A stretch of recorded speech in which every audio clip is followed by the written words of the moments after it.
सुन सकते हैं। चलिए, बिस्मिल्लाहिर्रहमानिर्रहीम।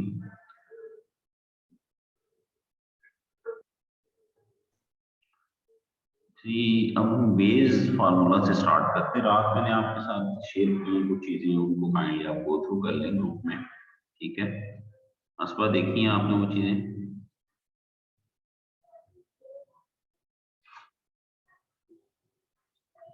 जी सर, वो देखी थी। उसमें जो सेकंड था सर, वो मार्जिनल प्रोबेबिलिटी, उसका थोड़ा सा इशू था, वो समझ नहीं गई।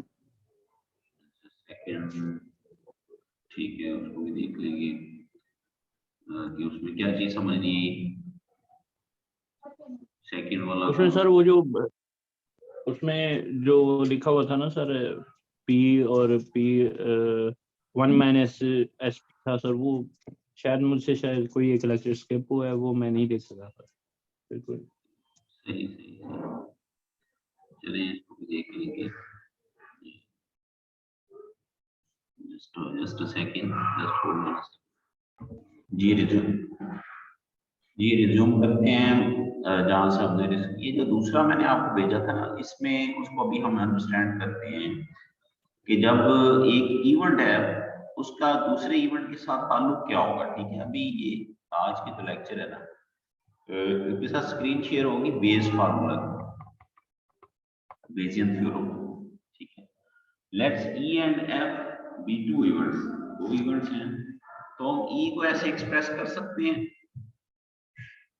if we take the intersection with f and then take the union and take again, तो इससे कोई फर्क पड़ेगा? ये अगर आप गौर करें, इवेंट ई,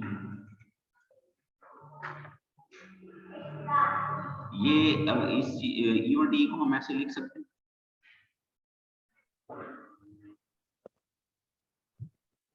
बिल्कुल सर।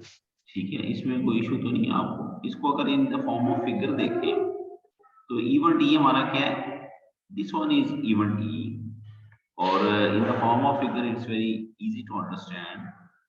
ये जो पार्ट है इसको छोड़ के जो मैं हाईलाइट कर रहा हूँ, आपकी वॉइस बहुत डिस्टॉर्टेड है, मेरे पास भी है या बाकी सबके पास भी है? जी क्लियर है वॉइस? जी सर, वॉइस कट हो रही है। वॉइस क्लियर नहीं है आपकी।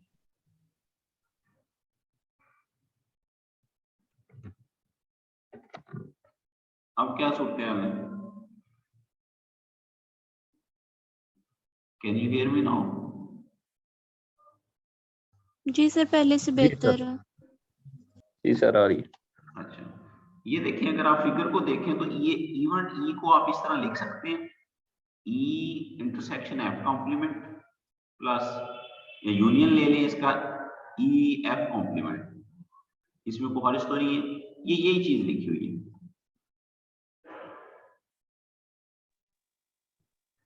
सही है सर। ठीक हो गया। और अगर we already know that E and F they are mutually exclusive, ठीक है। अगर हम इसको देखें ई एफ, ये वाला पार्ट, ये छोटा दायरा है जो इंटरसेक्शन वाला है, और ई एफ कॉम्प्लीमेंट, ये दोनों म्यूचुअली एक्सक्लूसिव है, इनका आपस में कोई ताल्लुक नहीं है। मेरी बात अंडरस्टैंड कर रहे हैं? ये जो सर्कल है जिसको मैं अभी हाईलाइट कर रहा हूँ, ये वाला, और ये जो दूसरा पार्ट है, ये जस्ट ये वाला, दे आर म्यूचुअली एक्सक्लूसिव, इनका आपस में कोई ताल्लुक है? कोई ताल्लुक नहीं है, तो हम इसको कहते हैं ये these are the mutually exclusive parts, ठीक है। तो म्यूचुअली एक्सक्लूसिव जब चीजें होती हैं तो उनको प्लस की फॉर्म में लिखा जा सकता है, ठीक है। Then we can write down the separately. ये वही चीज है जो अब आगे हम पहले करके हैं, जिस तरह सपोज जिस तरह हमने ए यूनियन बी लिखी है, ठीक है, और इसको इस तरह probability of A union B लिखी, तो हम इसको लिख सकें probability of A plus probability of B, लिख सकते हैं ना ये।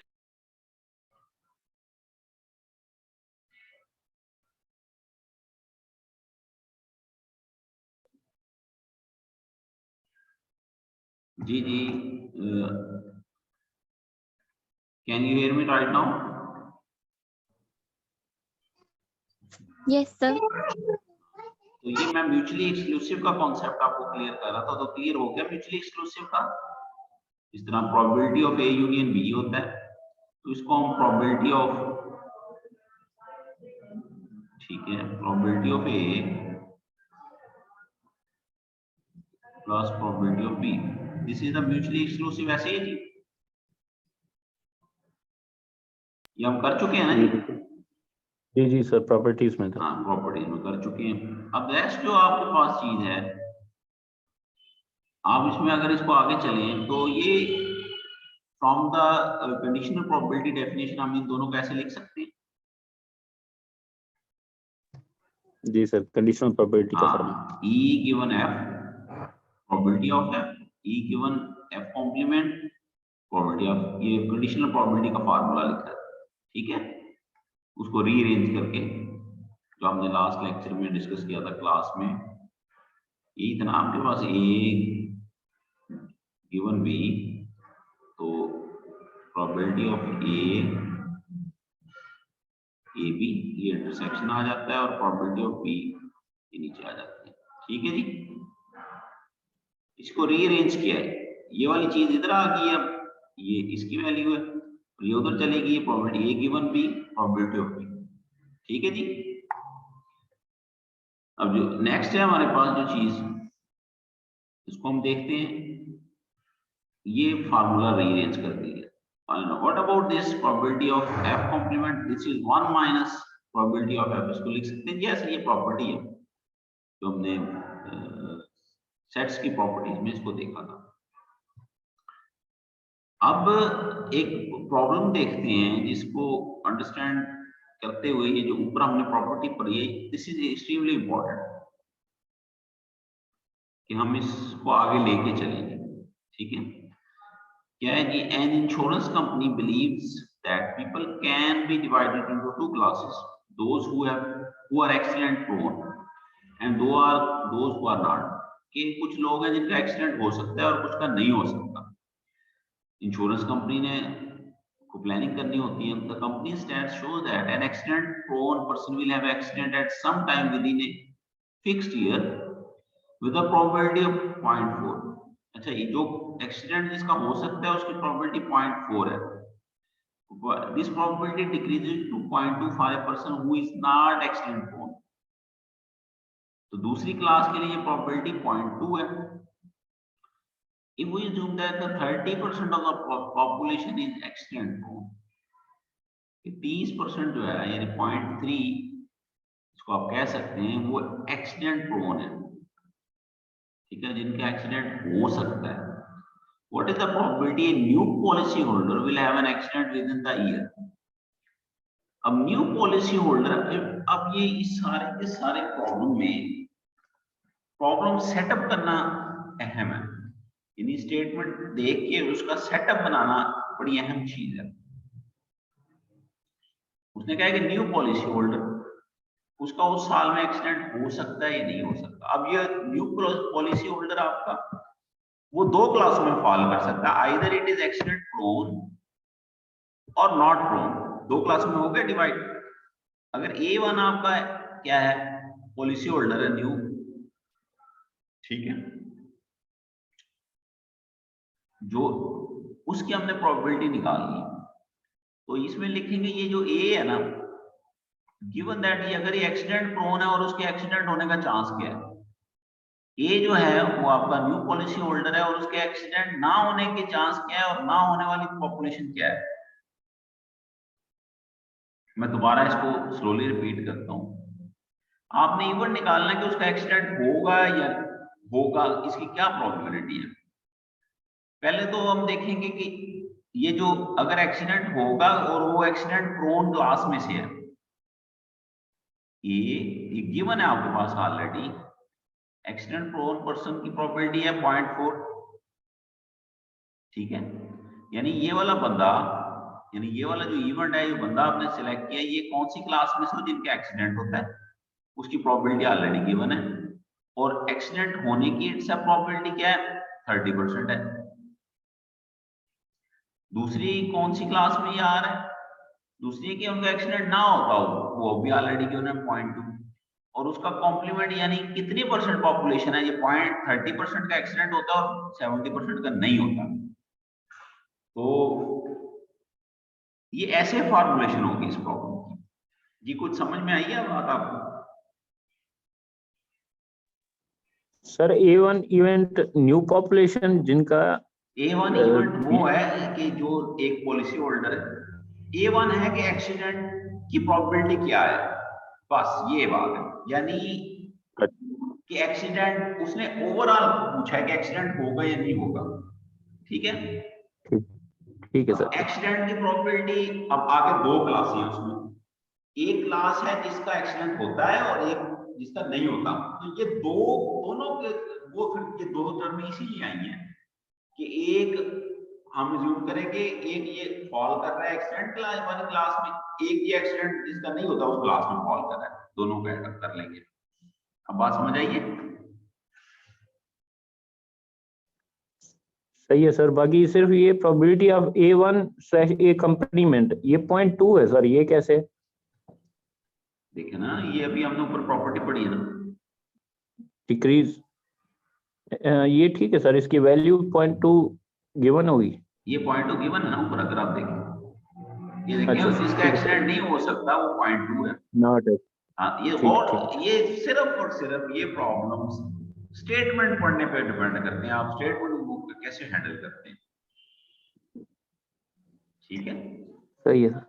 और ये मिड टर्म में ये एक क्वेश्चन इससे आएगा, ठीक है, बेसियन लॉ से, इसलिए मैं इसको रिकॉर्ड कर रहा हूँ, वी विल शेयर इट, ठीक है? सपोज दैट, अब नेक्स्ट इसका जो पार्ट है कि new policy had an accident with in a year of purchasing a policy, what is the probability that she और ही इज एक्सीडेंट प्रोन? उसने given क्या कर दिया, उसने कहा कि इसका एक्सीडेंट होगा। ये क्या था, आपने एक्सीडेंट की प्रोबेबिलिटी निकाली हुई ना पहले, उसने कह दिया कि A1 है ना जो, यानी इसका एक्सीडेंट होगा। वो अब ये पता करना है कि ये एक्सीडेंट प्रोन है या नहीं है। ये यानी एक बंदा है कि इसका एक्सीडेंट होना है और ये एक्सीडेंट, बात समझ आ रही है नहीं, कि ये एक्सीडेंट प्रोन क्लास में है या नॉट प्रोन क्लास में है। अब उसने बता दिया कि एक्सीडेंट प्रोन क्लास में और गिवन दैट उसका एक्सीडेंट भी होगा, तो ये कंडीशनल प्रोबेबिलिटी की फॉर्म दे दी उसने। ये उसने गिवन दैट दे दिया, ये देखिए ये गिवन दैट दे दिया, और ये उसने बता दिया कि इसकी मालूम करनी है। ये देखिए A गिवन A1, तो ये आप उसको कर लेंगे, और ये पैरामीटर ऑलरेडी आपके पास है। तो ये देखिए ये बेस फार्मूला एक्चुअली ये चीज है, ये जो लिखा हुआ है ना। अब A आपके पास है, आपने ऑलरेडी, यानी आपके पास है इसकी प्रोबेबिलिटी कि ये एक्सीडेंट क्लास की कितनी है, 0.3 है। A1 गिवन A, ये आप ऑलरेडी ऊपर के आपके पास एक्सीडेंट हो रहा है और वो प्रोन क्लास में, दैट इज 0.4, ये गिवन है, ठीक है, डिवाइड बाय, ये तो सिंपल आपने सिंपल लिख लिया ना उसने कंडीशनल से। फिर A1 ये उसने इसको दोबारा इस पे यानी इसको ओपन किया ये वाले, ठीक है, कंडीशनल प्रोबेबिलिटी का फार्मूला इसमें दोबारा लगाया और ये चीज बन गई है। फॉलो कर रहे हैं बात को? जी सर। ठीक हो गया? तो this is extremely important to understand कि व्हाट्स गोइंग ऑन। एक आधा क्वेश्चन और करेंगे तो then it will much easier for you to understand, ठीक है? ये बड़ा अहम क्वेश्चन है, ये आपके सारे जो कॉन्सेप्ट्स हैं ना जिनमें थोड़ी बहुत कमी रहती है, अब आपने गौर से यू शुड, जितने भी आप जरा कंसंट्रेट करें। A laboratory blood test is 95% effective in detecting the disease when it is in fact present. कि 95% जो है वो effective है जब वो disease भी हो बंदे के अंदर। However, test also yields false results for 1% of the healthy person test.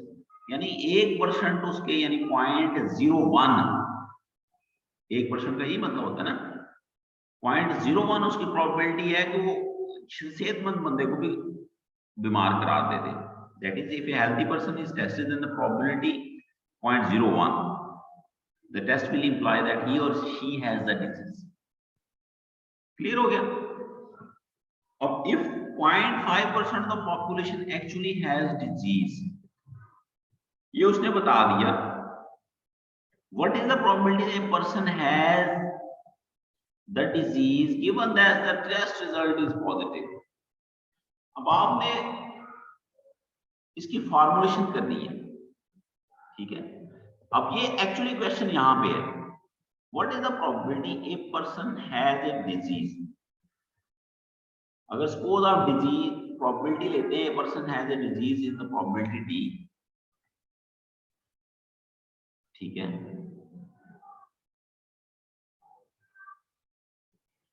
यानी प्रोबेबिलिटी पर्सन की जो है डिजीज हो और रिजल्ट भी क्या आए, पॉजिटिव आए, यानी ई कर लेते हैं या पी कर लेते हैं, ये आपने मालूम करना है।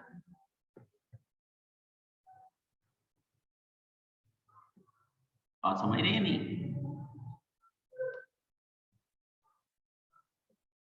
ये समझ आएगी ये setup? Can you hear me? Sir आवाज कट हो रही है सर। अब आ रही है क्लियर आवाज?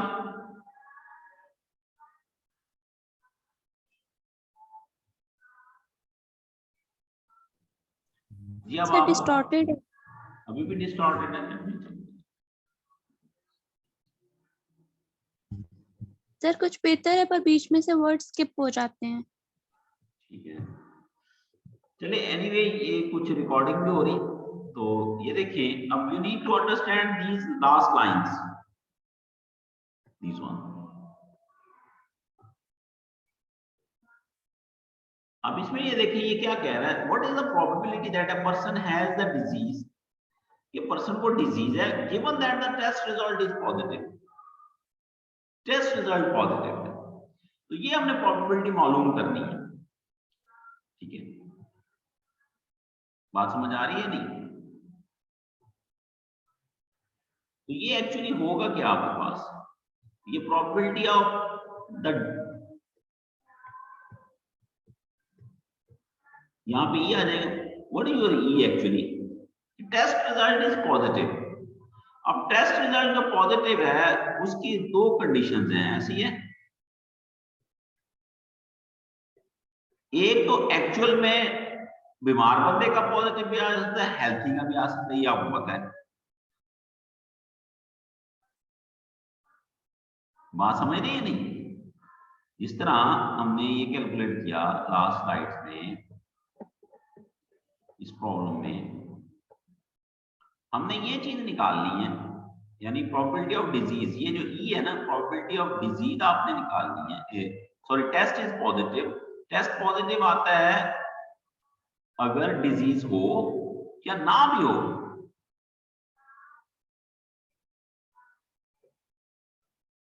ये है ना, ये टेस्ट पॉजिटिव है ना, ई हमने दिया टेस्ट पॉजिटिव के लिए। यस बा, क्लियर है भाई? सही है सर, थोड़ा अंडरस्टैंडिंग में। जी जी दोबारा बताएं। बस सर थोड़ा सा अंडरस्टैंडिंग में, मतलब हल किया हुआ देखेंगे शायद आइडिया हो जाए। ये अभी इसकी वो करना मुश्किल हो रहा है सर। ये देखें ना, इसको थोड़ा सा एक दफा मैं दोबारा आपके सामने लिखता हूँ। ये लास्ट लाइन है, that is important, person has a disease given that the test result is positive. अगर हम कहते हैं सपोज डिजीज है, given that the test result is positive, इसको पी लिख लेते हैं, पी इसलिए लिखते हैं वो पी के साथ यानी वो मैच हो जाता है, हाँ पॉजिटिव, ठीक है? अब ये देखिए, अगर कंडीशनल प्रॉपर्टी का फार्मूला लिखें तो नीचे प्रोबेबिलिटी ऑफ पी आ जाएगा ना, पी आ जाएगा सर, ऊपर आ जाएगा प्रोबेबिलिटी ऑफ डी और पी, प्रोबेबिलिटी की पी, ठीक है, ये आ जाएगा ना? बिल्कुल सर। अब इशू ये है कि ये जो पी है, टेस्ट रिजल्ट कब पॉजिटिव आ सकता है?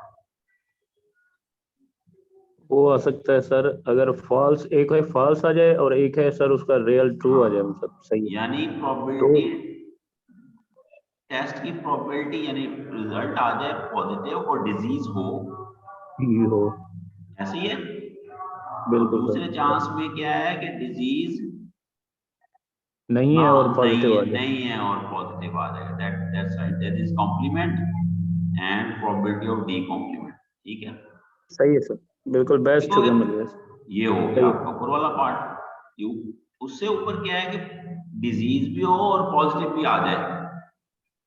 ठीक है, सही है सर, ये भी गिवन है सही है हमारे सर। पास। ये देखिए, let's move to the next page. ये देखिए ये चीज आपके पास आ गई। ये देखिए जो मैंने आपको कहा था, ये ई है ना, एक्चुअली ये पी है, पॉजिटिव टेस्ट बस है। ठीक है। ठीक हो गया, ये आप ऐसे कैलकुलेट कर लेंगे। इसमें देखिए 95% है ना कि वो टेस्ट सही आता है। अगर उसको बीमारी है तो 95% है। प्रोबेबिलिटी ऑफ डिजीज जो है वो 0.005 है, सही है। ये गिवन है। और ये इससे आ जाता है ना, उसने कहा है कि अगर टेस्ट जो है, टेस्ट पॉजिटिव हो डिजीज ना हो तो तो उसका है डिजिट ना हो, 1%। बिल्कुल 1% है। 0.0। और प्रोबेबिलिटी ऑफ डिजीज जो है वो यहाँ से निकलेगी। ये देखिए ये डिजीज की है 0.005, तो इसको 1 से माइनस करेंगे तो 0.995 आ जाएगी कि डिजीज सही है, नहीं है। नहीं है। और इस पे दोबारा बेस लॉ लग जाएगा, क्योंकि हमारे पास ये चीजें गिवन है ना, सही है, ये गिवन डी। ठीक है, पॉजिटिव है और बीमारी है, और बीमारी की प्रोबेबिलिटी है। In this way you will be able to do it. ठीक है, समझ आ सही है गई सर। या नहीं? अब ये देखिए इसी तरह इसके नेक्स्ट जो क्वेश्चन है वो भी ऐसे ही है। Let me clear the drawing. ये जो 3E है, ये भी यही चीज है। Just you need to understand कि आपने इसको अटैक कैसे करना है, प्रॉब्लम को अंडरस्टैंड कैसे करना है। ठीक है, बात समझ आ रही है? सही है सर।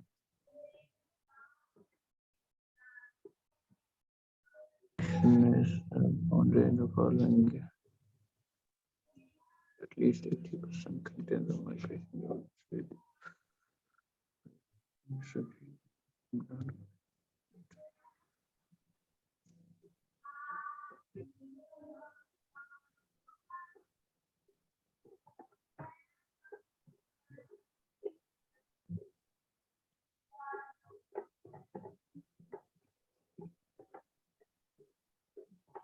चलिए जी, मजीद एक आधा क्वेश्चन देखते हैं,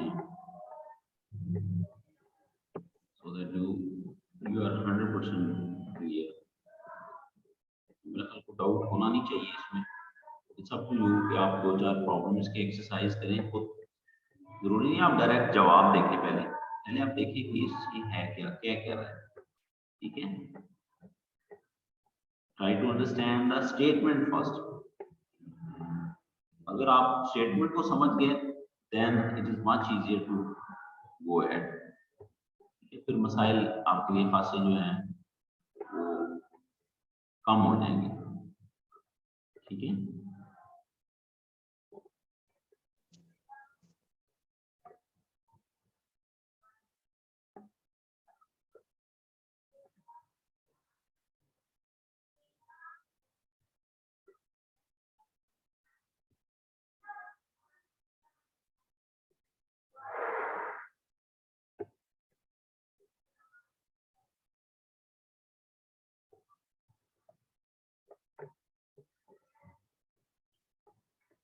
let me show you one more example.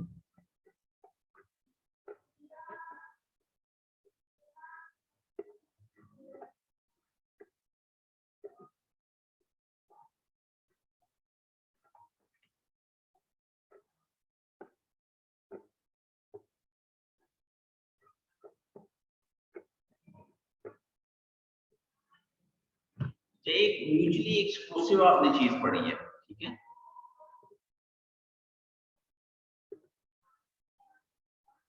ठीक है, ये मैं आपके साथ शेयर कर रहा हूँ। स्टैटिस्टिकल इंडिपेंडेंस क्या चीज है, म्यूचुअली एक्सक्लूसिव आपको समझ आ गई? if you are taking probability A union B, अगर आप ये ले रहे हैं probability of A union B, और अगर आप इसको लिख सकें probability of A plus probability of B, तो हम इसको क्या कहेंगे? म्यूचुअली एक्सक्लूसिव सर, क्योंकि इसका और इसके साथ कोई ताल्लुक नहीं है, सही है? ये दोनों इंडिपेंडेंट एटम्स हैं। और जो स्टैटिस्टिकल इंडिपेंडेंस है, उसका मतलब होता है if you are taking A intersection B, then you will be able to write down probability of A, probability of B. Understand किया भी आपने?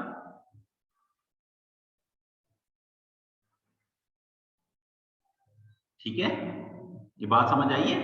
यूनियन के केस में आप प्लस करके लिख सकते हैं, तो उसको कहते हैं म्यूचुअली एक्सक्लूसिव। और स्टैटिस्टिकल इंडिपेंडेंस क्या होती है कि ये A इंटरसेक्शन B, आप इसको अलग-अलग लिख सकते हैं। जिस तरह ये कंडीशनल प्रोबेबिलिटी ऑफ केस है A इंटरसेक्शन B, तो इसको अलग-अलग लिखेंगे, B से कैंसिल हो गया, then this is the condition for statistical independence. ठीक है, इसकी एग्जांपल है नीचे। एग्जांपल क्या है इसका? ये मतलब नहीं है कि वन इवन दूसरे को अफेक्ट करेगा। एग्जांपल 4.5 है, A given B 2 और 3 is probability of A 2 और 3 is 1/3, outcome is an even number, तो A given यानी 2 और 3 आएगा, given that the B is an even number, तो probability of A B, तो probability of 2 इसमें से आ जाएगा ना, ये 2 और 3 है और ये है even number। इवन नंबर क्या है? सिर्फ 2 है, और B की प्रोबेबिलिटी क्या है? ये 3 है। तो ये इसकी प्रोबेबिलिटी क्या आ जाएगी आपके पास? इससे उसने प्रोबेबिलिटी ऑफ A आनी चाहिए, क्योंकि अगर ये म्यूचुअली एक्सक्लूसिव है तो क्या आ जाएगा? A B, तो B से कैंसिल हो जाएगा, 1/3 आ जाएगा। ये फार्मूला बचेगा ना बेटा, ये वाला। इसको लेटर ऑन देख लेते हैं, पहले हम इस टारगेट की तरफ जा रहे हैं। ऑप्शन 2 होते हैं।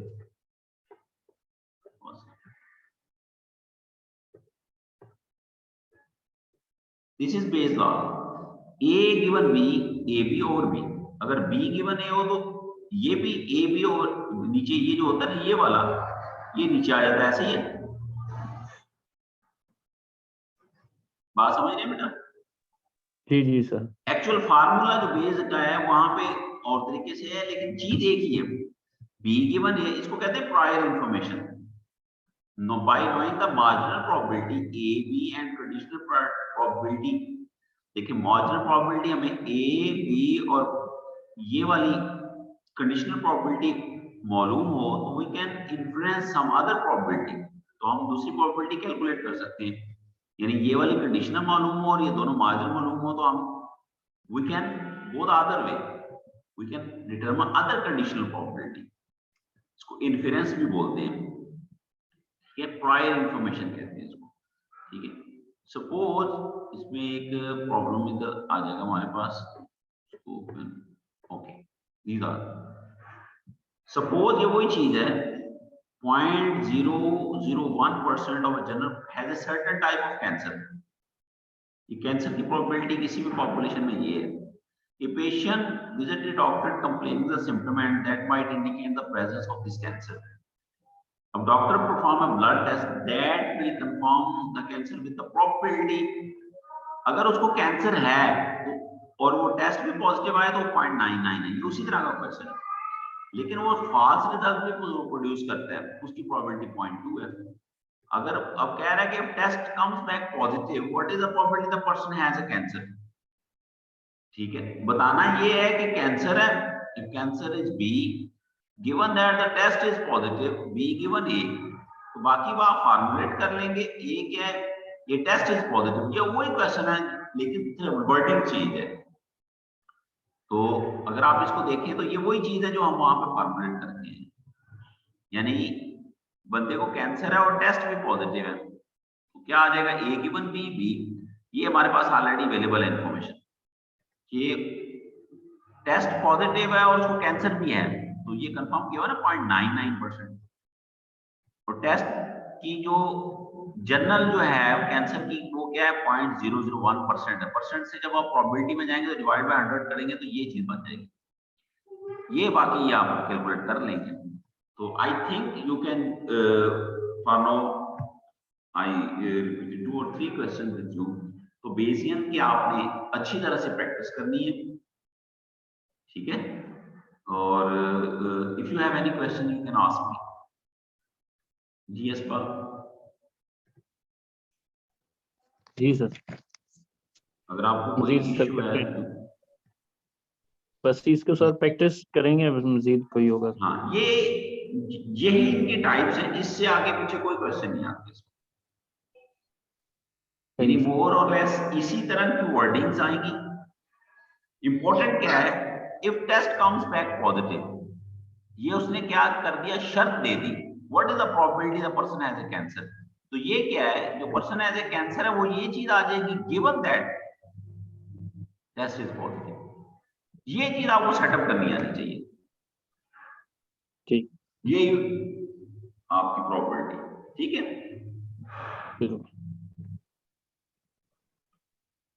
कोई इशू इसमें?